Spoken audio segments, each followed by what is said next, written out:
definitely a historic day, impeaching Secretary Alejandro Mayorkas, and I'm very thankful to our Republican conference for finally working together and standing with the American people to send the message to the Biden administration that it's our border that matters, not other countries' borders. Our border matters. And finally, we've held Alejandro Mayorkas accountable for his willful and betrayal of the American people and breaking federal immigration laws. And I'm very grateful that we were able to get this done with a razor-thin majority. I think this also sends a message to America that Republicans can get our job done when we work together and do what's important and what the American people want us to do. What's your message to the Senate? You're going to be one of the impeachment managers as you go over there, and there's talk of them trying to short-circuit a trial with a motion to dismiss or something like that. What's your reaction? My message to the Senate is they should look at the polling, and they know that our border security is the #1 issue in every single campaign, in every single state, every single city, and every single community. And whether it's New York City, Chicago, Atlanta, whether it's California, or any other state in the country, it's the fact that millions and millions of migrants have been brought illegally into our country, and the American people are being forced to pay for them. They better pay attention to the American people and how they feel, and then they need to read our articles of impeachment.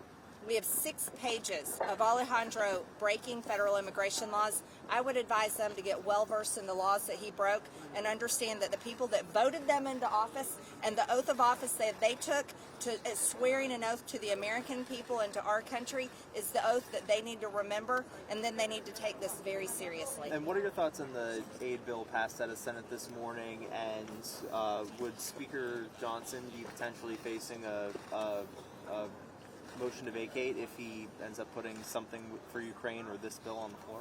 We have our conference meeting tomorrow. I haven't spoken with Speaker Johnson on what he plans to do on that Senate bill. It's $95 billion for foreign wars. None of it is for our border.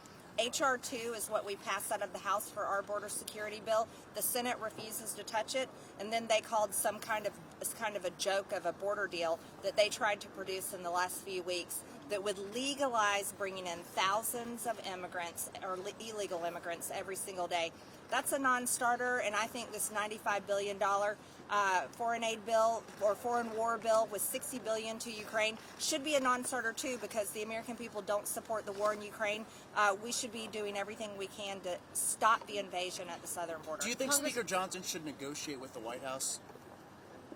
On what? On a border security deal? No, I think Joe Biden should do his damn job, and he can shut down the border. That's the problem. All the executive orders that he wrote when he first went into office is the whole reason this mess is happening, and the fact that Alejandro Mayorkas abused his power as Secretary of Homeland Security to create his own policies, not Congress. He didn't ask us. He created his own policies of catch and release and didn't hold people in detention. Those are the issues. No, we don't need to negotiate with Joe Biden. Joe Biden needs to serve our country, even though he can't get straight between Egypt and Mexico. What does this vote accomplish? Where do you stand on the bill? What does this impeachment vote accomplish, considering it's likely to go nowhere in the Senate? It shows that our conference is willing to hold the Biden administration accountable, especially when the Secretary of Homeland Security is violating our federal immigration laws. We did exactly what we should be doing. Now it's up to the Senate to do their job.